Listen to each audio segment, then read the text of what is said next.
Tsena ny Agoa ihany hatreto no iantorany ireo mpandraharaha malagasy amin'ny fanondrana entana eo amin'ny tsena iray sampirenena raha ny taona 2022 $2.7 no volana ampidirin'izay fanondrana entana izay tao amin'ny kitapom-bola mpanjakana raha toka $7.5 izany ny taona 2022 amin'ny ankapobeny olana iray tsy ahafahan'ireo mpandraharaha malagasy manondrana ny entana ny tsy fahitana lalam-barotra. Raha ohatra hoe orinasa gasy mandeha any mazava loatra hoe satria le tsena ny mety fantatsika amin'ny Amerika Avaratra ny États-Unis fa ny Canada afaka hoe eritreretina resaka produit de l'agriculture zany agroalimentaire resaka épices io resaka voamaina io sy reny mbola misy afaka eritreretina hoe misokatra tsara ny tsena any.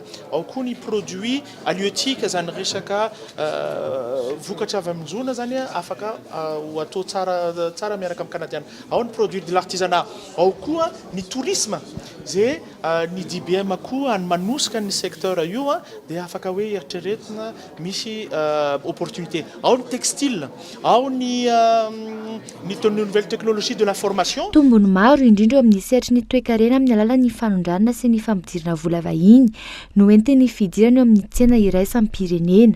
Tsy mbola voatrandraka nefa izany raha ny eto Madagasikara manokana no resaina. Raha mikasika ny hoe tombontsoa amin'ny hoe ifandraisan'ny mpandraharaha malagasy zany amin'ny any ivelany dia raha antsika mahalala fa ny firenena samy manana maha-izy azy. Misy ny firenena izay efa mandroso, misy ny firenena izay mbola azo lazaina hoe mbola taraiky. Raha mikasika antsika eto Madagasikara zao ny anisan'ny hoe zava-misy eto Madagasikara zao ny ampahany betsaka mpandraharaha eto Madagasikara dia miompana amin'ny resaka ohatra fambolena. Dia mazava ho azy fa ny mitombo zany ny tsena misokatra ho an'ny mpandraharaha malagasy amin'izay lafin'izay satria raha malala ny hoe eto Madagasikara raha ny zavatra izay vokarintsika eto tsy ho lanin'ny mpanjifa malagasy daholo zany raha ohatra tena mandroso tsara ny orinasa izay mitsangana zany. Ka ny fananana inona moa hoe fiaraha-miasa amin'ny firenena any ivelany zany dia ahafahantsika mampitombo ny inona moa ny marchéntsika zany.